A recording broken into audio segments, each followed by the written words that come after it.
Never give up. It's an interesting one. I came across this author, Connie Willis. And this is short stories from Connie Willis. And I've never come across Connie, but science fiction stuff here, and which I enjoy. Very interesting. I've read the first short story that she had, A Letter from the Clearys, and it was a pretty good story. But what was interesting to me was the afterword. And you might have heard of Connie Willis. I hadn't. And one of the things I enjoy more than anything is reading. I love reading. I love reading fiction. I love reading, as long as it's good. I love reading nonfiction. I enjoy reading immensely. Audiobooks are getting better for me. I don't know. The thing about audiobooks is when I'm walking or something like that, a lot of times I just need to sit back and think about it and then look up, like I was reading my The Kingdom of Speech from Thomas Wolfe. He talks about all these guys, Daniel Everett, the guy who took on Chomsky and disproved recursion in Chomsky's things, that we have this universal grammar gene. We got the guy Willis who took on Darwin. Did you know that Darwin, how we evolved in speech? Darwin says because we mimic birds.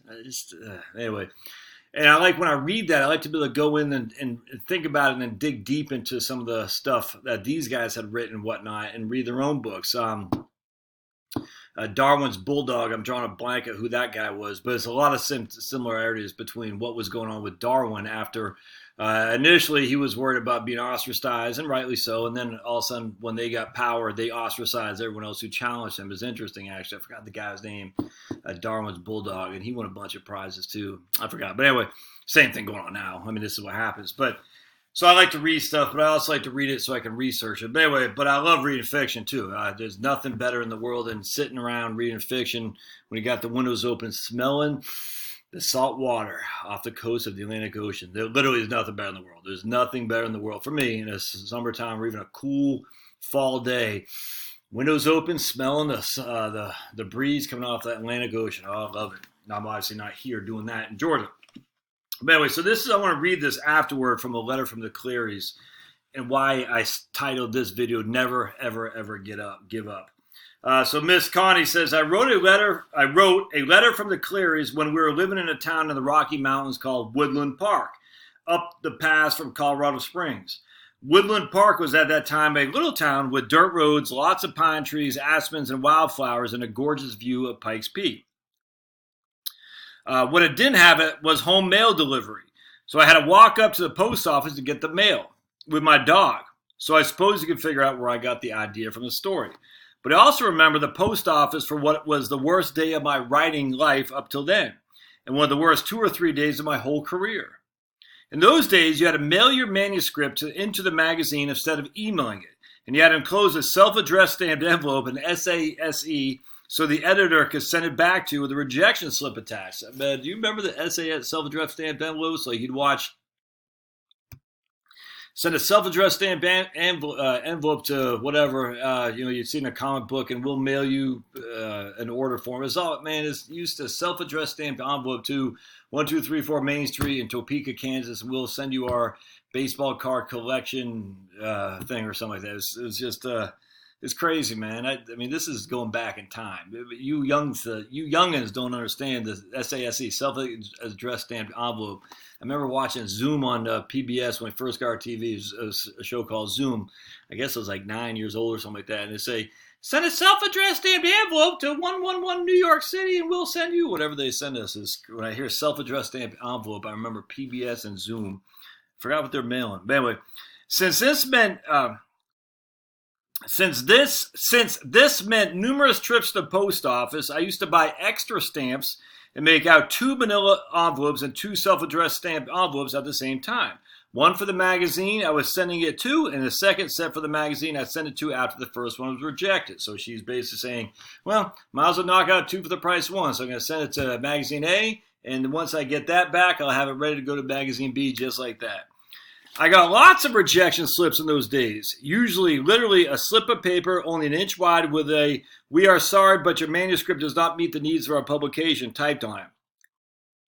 But I was always able to keep my spirits up by telling myself that even though this one had been rejected, there was still a chance I might sell the one I had out to Galileo or to Asimov's. But on this particular day when I went to get the mail, I found not a rejected manuscript, but a yellow slip telling me to go to the counter. Oh, goody, I thought. My grandma has sent me a present, and so thus I traipsed up to the counter to collect it. So when we lived in Dayton, Virginia, we had to go to the post office too. They didn't deliver your mail. It was all, you had to go to the local post office to get the mail. It was right down the street. And it's funny because a guy named Rob, who is I don't think he's a postmaster general, but he's a head mail clerk.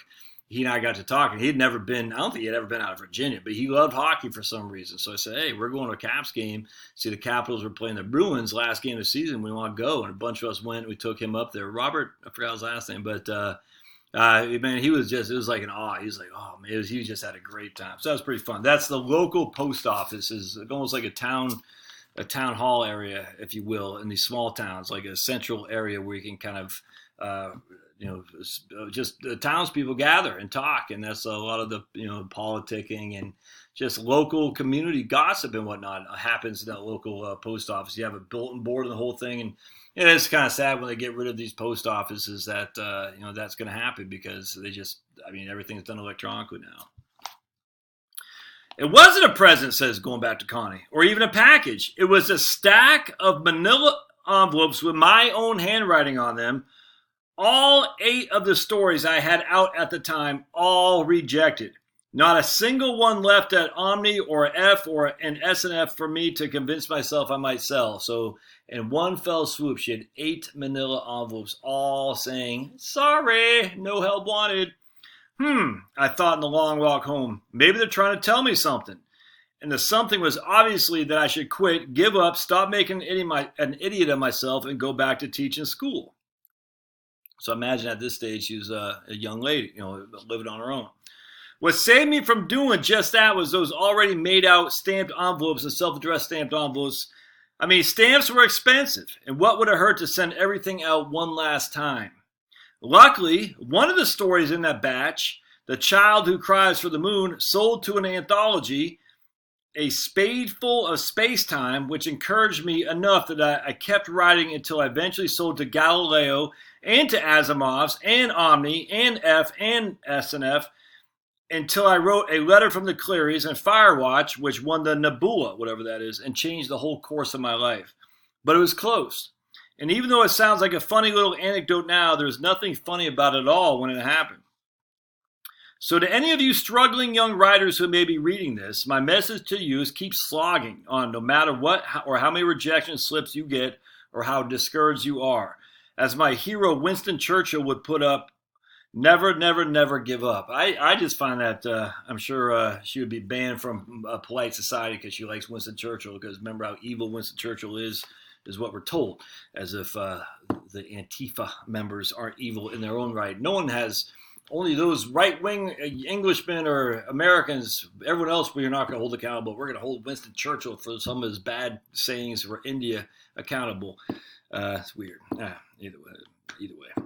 Sad, man. The idea that, there's this perfect guy and that anyone who violated perfection, we're not going to hold him accountable it's crazy. Everyone is flawed. Anyway, I find this interesting. So she had 2 more. He had a couple more self-addressed stamp envelopes to mail out, and said, I got these stories, might as well mail them out. And one happened to click, and she says it was close because she thought it was like she didn't say this, but she's saying it basically. So it's a sign from God. You're not good enough. And because you got 8 rejections. And this is the thing when it comes to, because this is all basic sales. Sales is not just like you got to get someone to buy some crappy product from you, but you have to have the intestinal fortitude to keep at it, even when it looks like you're doomed. Because if you know you're good, you've got to keep at it. You've got to keep at it. Now, you're going to doubt yourself. You're going to say, I'm not that good. If I was good, I would not have to have 8 stacks of rejection letters. But in your mind's eye, you got to say to yourself, no, I am good. And someone's going to find this out at some point. You just got to keep at it. I mean, I tell you, I know there's, and I say this story a million times a Sunday, about the gold digger, not the gold digger from Kanye West, that song, but the gold digger who's like literally digging. Then he's like, I'm just done. I'm not going to find it. And he gave up, sold the rights to his land, and he was 3 feet away from the mine that would have led to untold riches. I don't know if that's true or not. I don't even remember where I heard that. Napoleon Dynamite, something like that. Not Napoleon Dynamite. Napoleon Hill, is that his name? Napoleon Hill, Think and Grow Rich Quick or something like that. I can't remember. But anyway, Napoleon Dynamite. The issue is here, she got 8 rejection letters. She walked home thinking maybe they're trying to tell me something. And that something was obviously that I should quit and just go back to my crappy old job. So for you all who are out there who are saying, I'm going to start something different. I'm going to go on YouTube. I'm going to start a blog. I'm going to start a band. I'm going to do this. I'm going to do that. You know, the funny thing is, too, when it comes to like music, there's no, what makes, I don't know, Rush. Remember Rush, the 3-piece band from Canada? You got Rush and Triumph. Remember both those bands are freaking insanely awesome. But you know there are other insanely awesome bands you don't even know of. Absolutely. I mean, it just, in my musical genre, there's tons of great bands. Like, why is that like that band Green Day? Horrible. They're just horrible. My wife was listening to a song by them the other day. I was like, this is just bad. I get they're lefty punk rock types but pop punk, but they're just boring, man. And I was like, why? But there they are. They're successful. I don't know why. But there's tons of bands, you know, Blue Day, whatever, that's 10 times better. But that's the issue. It's just you don't know. You just don't know. But what I do know when it comes to YouTube and stuff like that is you got to keep at it. The first 9 weeks, the first 12 weeks, nothing's going to happen. You're like, oh, man. You just got to keep at it consistently. And you do need to incorporate a little bit of personality. A friend of mine showed me a video of some guy. He got the stuffy shirt and tie, and I just said, "Oh, this guy, he's got to change because it's just, I mean, literally, it's painful to watch." So you have to have a little bit of personality because remember, you're entertaining. So if you're doing something on YouTube, it is entertainment. If you're doing something on a podcast, there is entertainment there for sure. And you know, I think about some of the radio guys, like what makes Rush Limbaugh so much better than all the other guys. He's funny, man. Howard Stern, he's funny. I don't listen to Howard Stern, but you know, I used to a lot. I just don't anymore. But he was funny. He cracked you up. You have to have some entertaining value. I never liked that guy. What's his name? The guy out of San Francisco, Savage. He bored me to death. I was like, no one wants to hear just yelling, and people need to be entertained. Just remember that if you're doing this kind of stuff, it has to be somewhat entertaining. I'm not saying I'm entertaining, but you just can't be sitting there just, I'm going to tell you everything is bad. And people don't, you got to be entertaining, maybe crack a couple jokes or just be authentic. Maybe that's a better way to look at it. And look, I get, you know, Savage gets his audience. It never did anything for me. Howard Stern always cracked me up. You know, that guy, Rush Limbaugh cracks me up. And that's really, I don't even, James Altucher, you know what I'm saying? These guys are just funny. They're funny guys. And I'm not saying you have to be a jokester to have a successful YouTube channel or something like that, but you have to have a certain level of endearingness that people want to listen to, that they trust you, they like you, and they're entertained at the same time. And obviously with this, if you're writing, I mean, you got to be entertaining if you're writing. That's the thing. It comes down to it. Well, I like Stephen King. His stuff is so easy to read. You know, he's a big lib. But his books are, I mean, like 1963. I mean, it's a freaking awesome book. His books are easy. They're entertaining. You got to remember that. You got to be entertaining. A lot of people on the economic side of things are just as bland. It's just tough to read, and you got to be entertaining with stories, anecdotes, personal experiences, whatnot. But then you got to keep doing it. You got to keep doing it. You got to keep doing it. If Connie Willis, if she stopped there, you know, we'd never know her name. And again, I just came across her. I don't even know how I came across her. But anyway, figured I'd share that with you. Hope this helps. Never, never, never give up. I don't care what you're doing. Keep at it. Keep at it. Unless you know. I mean, you might have a sense that I don't know what it is, but you know, you might say, you know, I tried this.